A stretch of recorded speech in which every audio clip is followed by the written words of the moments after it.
Hello students, welcome to doctors biology. आपण पाहत आहोत इयत्ता 10वी सायन्स पार्ट 2 मधील तिसरा टॉपिक, ज्याचं नाव आहे life process in living organism part 2. बघा, पाठीमागच्या लेक्चरमध्ये आपण असेक्शुअल रिप्रोडक्शन हा पॉईंट कव्हर केला होता. या लेक्चरमध्ये आपण पाहणार आहोत सेक्शुअल रिप्रोडक्शन. यामध्ये आपल्याला प्लॅन्टमध्ये आणि ॲनिमलमध्ये कशा प्रकारे सेक्शुअल रिप्रोडक्शन होत असतं हे आपण ह्या लेक्चरमध्ये कव्हर करणार आहोत. बघा, जे विद्यार्थी नवीन आहेत त्यांनी चॅनल सबस्क्राईब करा. फेसबुक, टेलिग्राम या चॅनलवरती आपल्याला जॉईन करावं. काही अडचण असल्यास लगेच मला कमेंटमध्ये तुम्ही विचारत चला.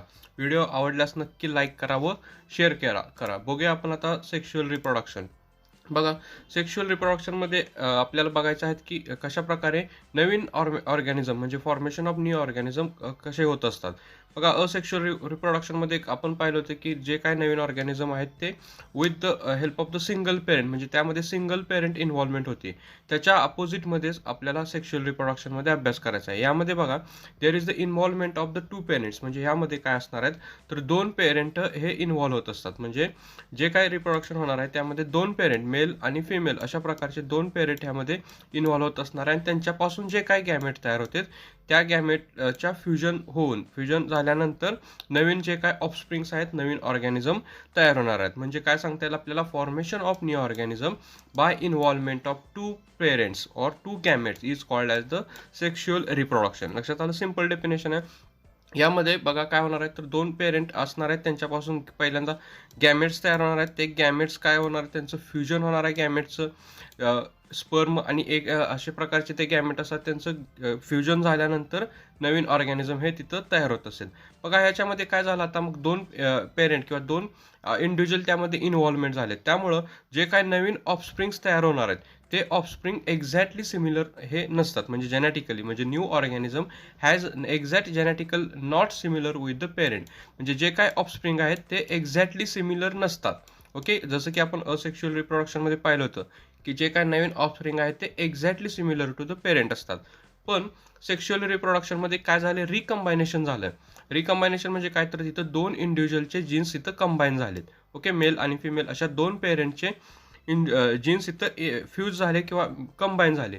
त्यामुळे जे काही नवीन ऑफस्प्रिंग्स आहेत ते डिफरंट असतात as compare to the asexual reproduction. Okay, म्हणजे genetic recombination is occur with the help of the fusion. म्हणजे त्यांच्यामध्ये ते काय फ्युजन झाल्यामुळं जे गॅमेट्स आहेत किंवा जे काय फ्युजन झाल्यामुळं जे काही इंडिव्हिज्युअल्स आहेत ते कसे असणार आहेत तर डिफरंट असणार आहे, किंवा त्यांच्यामध्ये सिमिलॅरिटी ह्या काय थोड्या असणार आहेत, थोड्याफारमध्ये त्यामध्ये सिमिलॅरिटी दिसते. ओके, म्हणजे यांच्यामध्ये बघा, पहिल्यांदा काय होणार आहे तर जे काय गॅमेट फॉर्मेशन आणि गॅमेट फॉर्मेशन नंतर जे काय असतं ते रिप्रोडक्शन तिथं कंटिन्यू होत असते. आता गॅमेट फॉर्मेशन बघा कुठं असते, जर्म सेलमध्ये गॅमेट तयार होत असतात, मेलमध्ये आणि फिमेलमध्ये. जर्म सेल लक्षात ठेवा, gametes are formed into the germ cell. मेलमध्ये जे काय टेस्टीज असतात आणि फिमेल्समध्ये ओव्हरी या ठिकाणी हे गॅमेट फॉर्मेशन होत असते. बघा, आता ह्याच्यामध्ये दोन स्टेप आहेत सेक्शुअल रिप्रोडक्शनसाठी. त्यातमध्ये पहिली आहे ते आपल्याकडे गॅमेट फॉर्मेशन आणि फर्टिलायझेशन.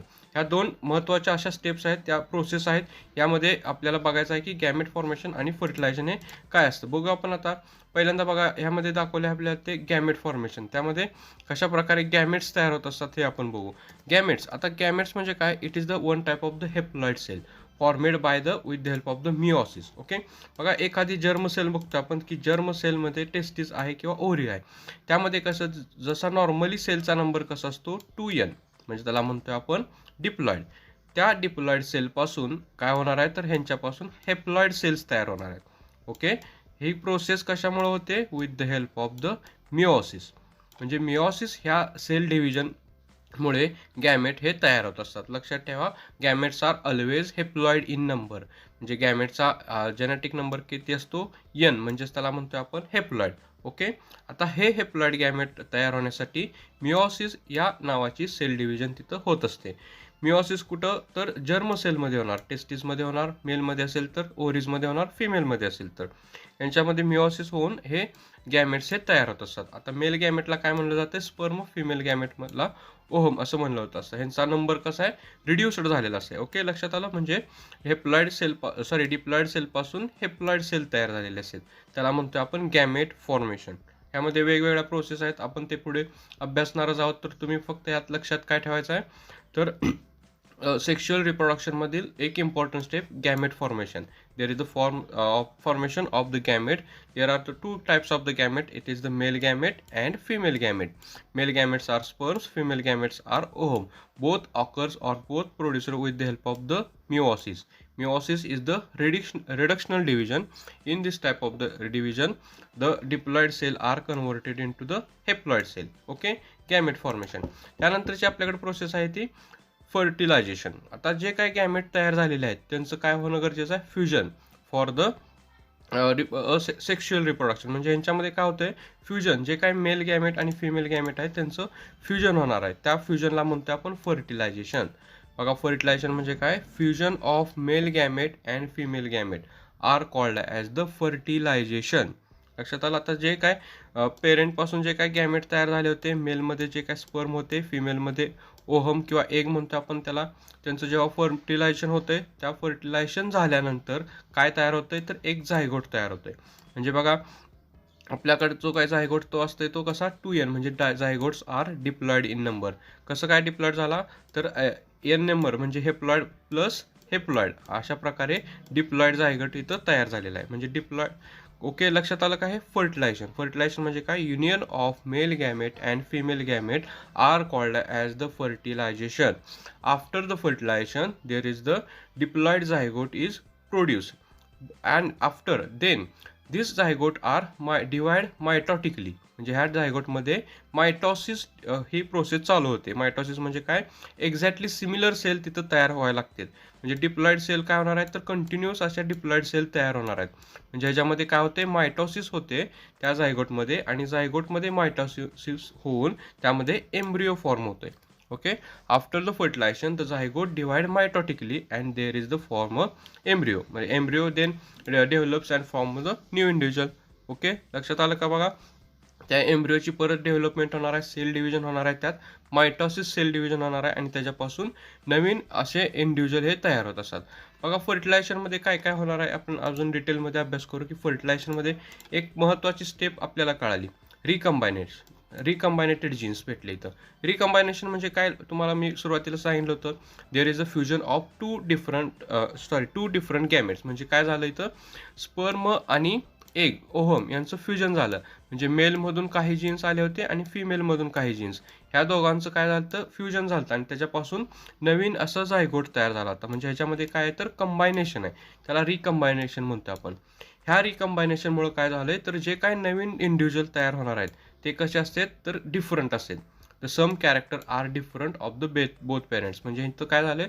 दोन डिफरंट पेरेंटचे कॅरेक्टर एका झायगोटमध्ये, एका सेलमध्ये आले. त्यामुळे जे काही नवीन इंडिव्हिज्युअल तयार होणार आहेत ते these are the different from the parent.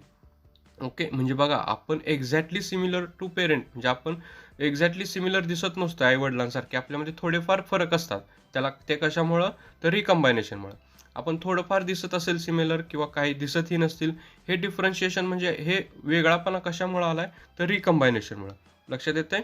आपल्यामध्ये जे काही कॅरेक्टर आहेत ते आपल्या आई वडिलांकडून आलेले असतात. म्हणजे वडिलांचे आणि आईचे काही कॅरेक्टर कंबाईन होऊन त्यापासून नवीन कॅरेक्टर तयार होऊन आपल्यामध्ये आलेले असतात. म्हणून आपण एक्झॅक्टली सिमिलर म्हणजे पेरेंटच्या सारखं आपण हे दिसत नाही. ह्याचा रिझल्ट काय होतोय? This result in the genetic diversity. ह्यामुळे काय झालंय? तर आपल्याला डायव्हर्सिटी दिसते. डायव्हर्सिटी म्हणजे लक्षात घ्या, विभिन्नता.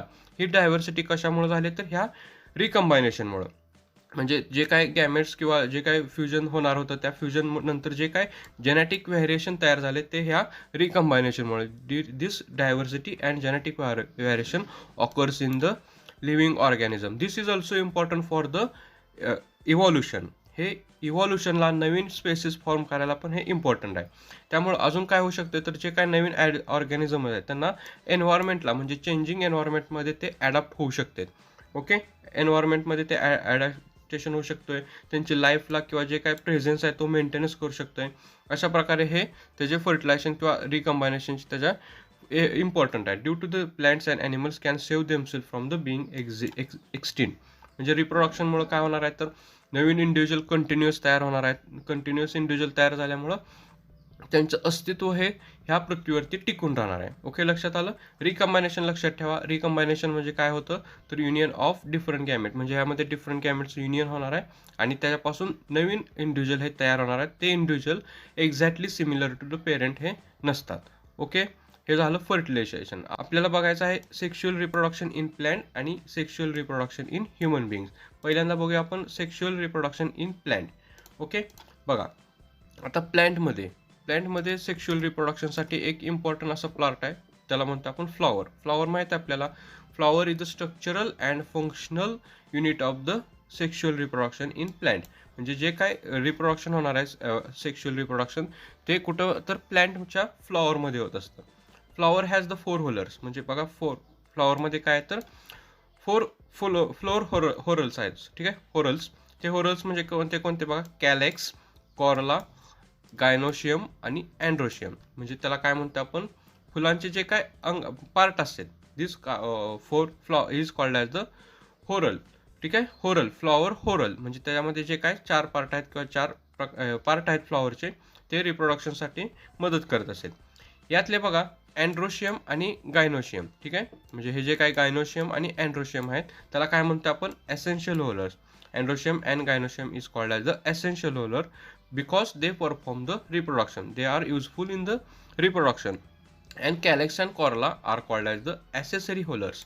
They are responsible for protection for inner roller. म्हणजे ह्यातले जे काय गायनोशियम आणि अँड्रोशियम आहेत, ते एसेन्शियल होरल्स म्हणतो आपण त्याला.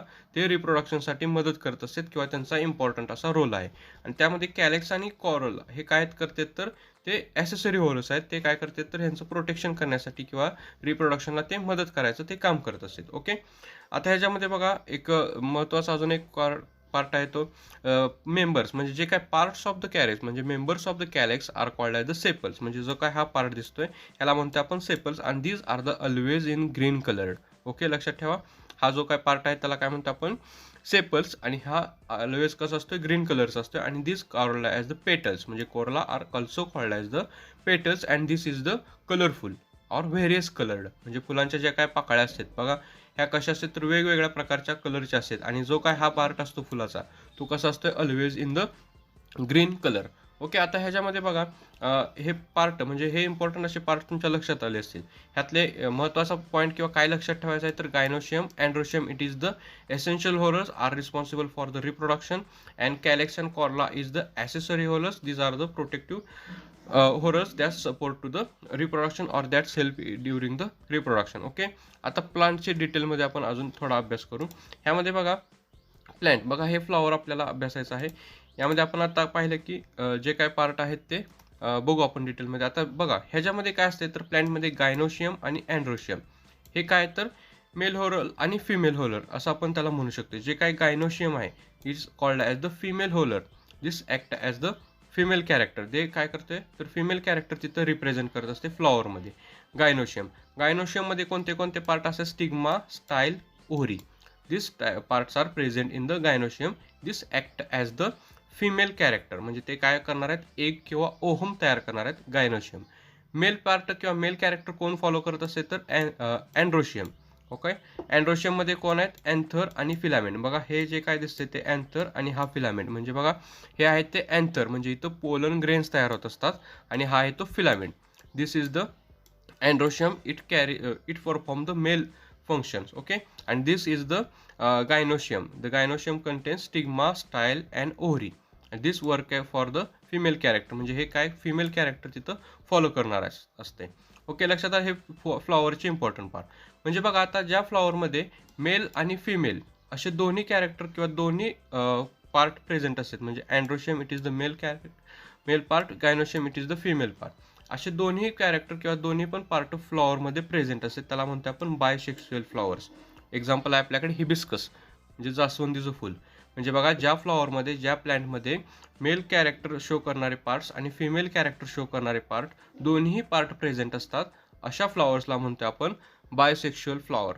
It is example is hibiscus, म्हणजे जास्वंदीचं झाड. अशा प्रकारचे ते दोन्ही कॅरेक्टर एकाच प्लॅन्टमध्ये प्रेझेंट असतात.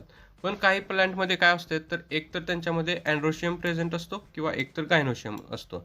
पपया म्हणजे पपईच्या फुलांमध्ये अशा प्रकारे आपल्याला दिसून येतं की त्यांच्यामध्ये एकतर त्यांच्यात मेल कॅरेक्टर शो करणारे पार्ट असतात किंवा फिमेल कॅरेक्टर शो करणारे पार्ट असतात. अशा प्रकारच्या फ्लॉवरला काय म्हणतो आपण? Unisexual flower. The flower which carry only one type of the whorl are called as the unisexual flower. आणि the flower which carry both androecium and gynoecium are called as the bisexual flower. लक्षात आलं? प्लॅन्टमध्ये असणारे हे important part. त्यामध्ये तुम्हाला काय काय लक्षात ठेवायचं आहे आता? तर प्लॅन्टमध्ये असणारे जे काही फिमेल कॅरेक्टर शो करणारे part gynoecium. Gynoecium contains stigma, style, ovary. आणि मेल कॅरेक्टर एक्सप्रेस करणारे पार्ट कोणते आहेत? तर त्याला म्हणतो आपण androecium. Androecium contains anther and filament. बघा हे anther and filament. Anther produce the pollen grain. This is the male gamete. And in the ovary there is the production of ovule. these are the female gamete. Okay. आता बघा ह्याच्यामध्ये अजून एक important आपल्याला पाहायचं आहे की ह्याच्यामध्ये बघा पेडिकल किंवा पेडिकल म्हणतो आपण. Many flower have the stock, म्हणजे त्यांना एक देठासारखा इथं पार्ट दिसतोय बघा आपल्याला अशा. त्याला काय म्हणतो आपण? पेडिकल. असे जे प्लांटमध्ये किंवा फ्लॉवरला प्रेझेंट असतात अशा फ्लॉवरला म्हणतो आपण पेडिकलेट फ्लॉवर्स. ओके. पेडिसिलेट म्हणजे ज्या फ्लॉवरला अशा प्रकारचा देठ असतोय अशा प्रकारच्या फ्लॉवरला म्हणतो आपण पेडिसिलेट. आणि ज्यामध्ये अशा प्रकारचं अब्सेंट आहे किंवा जे नसते अशा फ्लॉवर्सला म्हणतो आपण seasonal flowers. Okay. Flower without stock is called as the seasonal flowers. Okay. ठीक आहे. आपण बघितलं आता अँड्रोशियम मेल कॅरेक्टर आहे, त्यामध्ये त्याला आपण स्टेमन हे म्हणू शकतोय. हा पार्ट हा androecium it is the stamen. Gynoecium is called as the carpels. Okay. गायनोशियमला म्हणायचं कार्पल. लक्षात ठेवा, कार्पल. आणि androecium it is the stamen. आता ओव्हरी कुठं आपण पाहिलं की ओव्हरी कुठं आहे? तर आहे तर प्रेझेंट आहे ओव्हरी. त्यामध्ये ओव्ह्युल्स असतात. ओव्ह्युल्स हे काय करतात? तर तिथं एगची किंवा त्या फिमेल गॅमेटचं प्रोडक्शन करत असतात.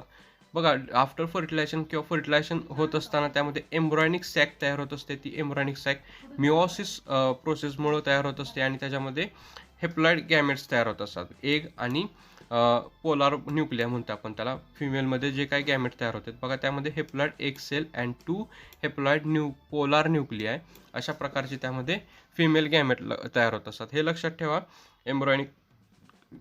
एम्ब्रिओसॅकमध्ये काय झालं? तर एक तयार झालेत, म्हणजे हेप्लॉइड एक तयार झाला आहे, तो आपल्याला फर्टिलायझेशनसाठी इम्पॉर्टंट असणारा एग. आणि 2 आहेत त्यांच्यामध्ये ते पोलार न्यूक्लियाय. ओके. त्यांच्यामध्ये न्यूक्लियस हा अब्सेंट असतो. अशा पोलार अशा न्यूक्लिया तिथं प्रेझेंट असतात किंवा तयार झालेले असतात. ओके. आता नेक्स्ट पॉईंट बघू. ह्यांच्यामध्ये पॉलिनेशन काय असतं आणि कशा प्रकारे होत असतं बघा. पॉलिनेशन म्हणजे काय होते बघा? Transfer of pollen grains from stigma to anther. म्हणजे बघा आपण जे काय आता पाहिलं की अँथरमध्ये हे काय होते? तर पोलन ग्रेन्स तयार होत असतात. अशा प्रकारे ते पोलन ग्रेन्स काय होते? तर इथून म्हणजे अँथरपासून स्टिग्मापर्यंत ट्रान्सफर होत असतात. म्हणजे ट्रान्सफर ऑफ पोलन ग्रेन इथं उलटं झालेलं आहे. फ्रॉम अँथर टू स्टिग्मा असं पाहिलं होतं. From anther to stigma it is called as the pollination. Okay. हे तुम्ही लक्ष देऊ नका, ही टायपिंग मिस्टेक आहे. तर transfer of pollen grain from anther to stigma it is called as the pollination. Okay.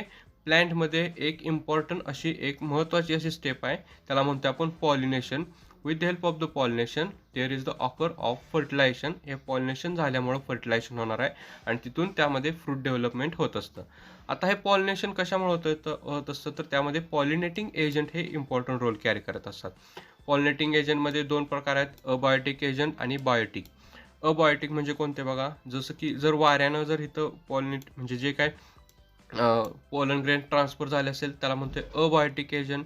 म्हणजे जे काय निर्जीव अशा घटकांमुळं जर ते पोलन ग्रेन ट्रान्सफर झाले असतील त्याला म्हणतो आपण अबायोटिक एजंट्स. आणि बायोटिक एजंट म्हणजे काय? With the help of the living organism when pollen grains are transfer this agents are called as the biotic agent. म्हणजे जर मधमाशांच्या पायाला चिटकून जे काय पोलन ग्रेन ट्रान्सफर होत असतात बघा, पॉलिनेशन, परागीभवन म्हणतो आपण मराठीमध्ये त्याला. हे पॉलिनेशन काय म्हणतो आपण? Biotique agent. म्हणजे इन्सेक्ट असतील किंवा काही बर्ड्स असतील, बटरफ्लाय असतील, अशा प्रकारच्या ऑर्गॅनिझममुळे जर पॉलिनेशन झालं असेल तर त्याला म्हणतो आपण बायोटिक पॉलिनेशन किंवा बायोटिक एजंट्स म्हणतो. ओके. आता हे पॉलिनेशन होत असताना किंवा पॉलिनेशन झाल्यानंतर जे काय अँथरवरून जे काय पोलन ग्रेन्स आहेत, म्हणजे जे काय पोलन ग्रेन्स आहेत ते कुठं आलेत तर स्टिग्मावरती आलेत. ओके, स्टिग्मावरती आल्यानंतर ते काय होतात बघा, one pollen tube reaches to the embryo sac. म्हणजे स्टिग्मावरती आल्यानंतर ते काय झाले तर ते स्टिग्माला कसं असतोय, तो स्टिकी असतोय. Stigma it is the sticky become sticky during the pollination. म्हणजे पॉलिनेशन वेळेस तो काय झालाय तर स्टिकी झालाय. आणि this pollen grains are transferred to pollen tube. Okay, ह्यातला जो काय पोलन ग्रेन्स आलेला होता तो काय होते, they are transfer or fall into the pollen tube. The pollen tube carries the male gamete. म्हणजे इथून मेल गॅमेट कुठं आलाय, this male pollen grain R reach to the ovary. म्हणजे ओव्हरीमध्ये त्या एम्ब्रियोनिक सॅकमध्ये किंवा त्या ओव्ह्यूलकडे तो काय झालाय, पोलन ग्रेन ट्रान्सफर झालेला आहे. ओके, बघा इथं काय झालं तर तो पोलन ग्रेन गेलाय. द टिप ऑफ, म्हणजे बघा हा पोलन ट्यूब कुठे गेला, एम्ब्रियोनिक स्टॅकमध्ये गेला with the help of the style. म्हणजे त्या स्टाईलमध्ये जी काय पोलन ट्यूब होती त्या पोलन ट्यूबमधून तो पोलन ग्रेन ओव्हरीमध्ये गेलाय, एम्ब्रियो सॅकमध्ये गेलाय. आता त्यामध्ये आपण पाहिलं होतं की गॅमेटमध्ये काय होते, एक वन गॅमेट म्हणजे एक मेल गॅमेट गेला तिथं with the egg cell to perform the zygote. आता ह्यांच्यामध्ये जो काय एग होता इथं प्रोड्यूस झालेला, आपण मागच्या स्लाइडवरती पाहिलं होतं की ओव्हरीमध्ये एग आणि पोलार न्यूक्लिया अशा प्रकारच्या तयार होत होत्या.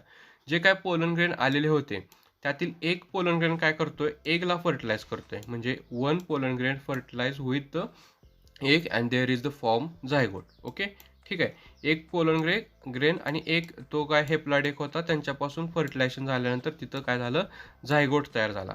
पण दुसरा काही पोलन ग्रेन काय होतोय, this are united with the polar nuclei. म्हणजे second male gamete is unite with the two polar nuclei and the endosperm is formed. म्हणजे इथं काय झालं तर त्या पोलन ग्रेनचं पोलार न्यूक्लिया बरोबर युनियन झालं, त्यांचं फर्टिलायझेशन तयार झालं आणि तिथं काय झालं तर एंडोस्पर्म हा तयार झाला. ह्या काय तो आपण नेक्स्ट इयरला डिटेलमध्ये अभ्यास करणार आहोत, तुम्ही लक्षात ठेवा. एंडोस्पर्म प्लॅन्टचा जो काय फ्रूटचा जो काय वरील भाग असतो त्याला आपण म्हणतो एंडोस्पर्म. ओके, पोलार न्यूक्लिया हा त्यांच्याबरोबर फर्टिलायझेशन होऊन हे काय झालं, एंडोस्पर्म तयार होतं. म्हणजे इथं बघा, इथं दोन प्रकारचं फर्टिलायझेशन झालं, म्हणजे ह्याला डबल फर्टिलायझेशन आपण म्हणतोय. Why there is occur of double fertilisation. Double fertilisation इथं का घडलं, because there is the two pollen grains are involved or two or more pollen grains are enter into the ovary. Then one pollen grains are united with egg and one another pollen grains are united to the polar nuclei. म्हणजे त्यातले त्या pollen ग्रेनमध्ये जे काय male gametes होते त्या mail गॅमेट्समधील काय झालं तर एक गॅमेट मेल गॅमेट होता तो एक बरोबर फर्टाईल झाला. ओके, म्हणजे हेप्लॉइड एक होता त्याबरोबर फर्टिलायझेशन झालं आणि दुसऱ्या जे काय मेल गॅमेट्स होतं त्याचं फर्टिलायझेशन पोलार न्यूक्लिया बरोबर झालं. त्यामुळे इथं काय झालं तर डबल फर्टिलायझेशन म्हणतो आपण. The nuclei participant in this process it is called as the double fertilisation. लक्षात आलं. डबल फर्टिलायझेशन कशामुळे झालं तर तिथं एग आणि पोलार न्यूक्लिया असे प्रेझेंट असल्यामुळं इथं डबल फर्टिलायझेशन झाले असते. बघा इथं बघा आपल्याला दिसतं, इथं एग दिसतोय आपल्याला. हा एक कशामुळे झालाय तयार झाला होता आपल्या मिओसिसमुळे आपण पाहिलं होतं. आणि इथं जे काय आहे ते पोलार न्यूक्लिया आहे. ओके, जेव्हा पोलन ग्रेन जेव्हा इथून एंटर करणार आहे त्यातील पोलन ग्रेनमधील एक गॅमेट मेल गॅमेट कुठं ह्या एक बरोबर फर्टिलाइज करतोय आणि दुसरे जे काही गॅमेट आहेत तिथं त्या ह्या पोलार न्यूक्लिया बरोबर फर्टिलाइज करणार आहेत आणि त्यांच्यापासून इथं दोन ठिकाणी फर्टिलायझेशन होते. इथे एकदा झालं आणि इथे एकदा, म्हणून ह्या स्टेपला म्हणतो आपण डबल फर्टिलायझेशन. ओके, आता फर्टिलायझेशन झाल्यानंतर काय स्टेप होते, काय प्रोसेस होते आपण बघू. After the fertilisation the zygote develop into the seed. Okay, ज्याच्यामध्ये जे काय फर्टिलायझेशन झालं होतं तिथून काय होणार आहे तर त्या झायगोटची डेव्हलपमेंट आपण पाहिलं होतं की कंटिन्युअस होणार आहे आणि ती कंटिन्यू झालेली डेव्हलपमेंट सीडमध्ये कन्वर्ट होणार. After the fertilisation ovule develops into the seeds and ovary into the fruits. म्हणजे जे काय ओव्हरी प्रेझेंट होती त्यामधले जे काय ओव्ह्यूल्स होते आतले सिंग्रेड बॉडी आपण जे काय पाहिले होते ओव्ह्यूल्स, हे जे काय ओव्ह्यूल्स होते ते ओव्ह्यूल्स कशामध्ये कन्वर्ट होणार आहेत, सीड्समध्ये. Okay, ovules develop into the seeds and ovary into the fruit. म्हणजे जे काय एक्सटर्नल जो काय पूर्ण पार्ट होता एंडोस्पर्म आपण म्हणलं होतं त्याला, ते कशामध्ये तर फ्रूटमध्ये कन्वर्ट होणार आहे. Okay, seed germinate into the soil under the favourable condition. आपल्याला माहीत आहे आता ते सीड जेव्हा आपण फेवरेबल कंडिशनमध्ये सॉईलमध्ये आपण बोईंग करतोय त्याचं तिथून काय होणार आहे तर त्याच्यापासून नवीन प्लॅन्टची डेव्हलपमेंट होणार आहे. Zygote developed at the cost of the food store in the endosperm. इथून जो काय झायगोट किंवा त्या आपण झायगोट तयार असतोय तो काय करतोय तर जे काय एंडोस्पर्ममध्ये किंवा त्या सीडमध्ये स्टोअर केलेलं फूड असतं त्या फूडपासून तो काय होतं डेव्हलप होतं असा. ठीक आहे. This is called as a seed germination. Okay. Zygote develop into the new plant and formed new plant. ह्याच्यापासून नवीन प्लांट तयार होणार आहे आणि त्या प्लांटच्या पूर्ण ह्या प्रोसेसला म्हणतो आपण सीड जर्मिनेशन. लक्षात येते का बघा. सीड जर्मिनेशन कशामुळे होतं. सीडमध्ये जो काय झायगोट होता, ओके, तो झायगोट काय करतोय तर जे काय स्पीडचं जे काय कवरिंग असते त्याच्या किंवा त्याला एंडोस्पर म्हणतो आपण, त्या एंडोस्परपासून तो फूड घेत असतो आणि त्याच्यापासून त्यांची डेव्हलपमेंट होत असते. आपण जेव्हा सॉईलमध्ये फेवरेबल कंडिशन असते त्यावेळेस. ओके. ठीक आहे. अशा प्रकारे आपण सीड जर्मिनेशन हा पॉईंट कव्हर केला. नेक्स्ट लेक्चरमध्ये आपण पाहतोय आपण sexual reproduction in human बिंग्स. Okay. ह्यामध्ये आपण पाहिलं सेक्शुअल रिप्रोडक्शन इन प्लांट. ह्या लेक्चरमध्ये किंवा ह्या पॉईंटमध्ये तुम्हाला काय अडचण असेल तर लगेच कमेंटमध्ये विचारा. आपण नेक्स्ट लेक्चरला बाकीचे पॉईंट तिथं कव्हर करूया. व्हिडिओ आवडल्यास नक्की लाईक करा व शेअर करा. ठीक आहे. थँक्यू.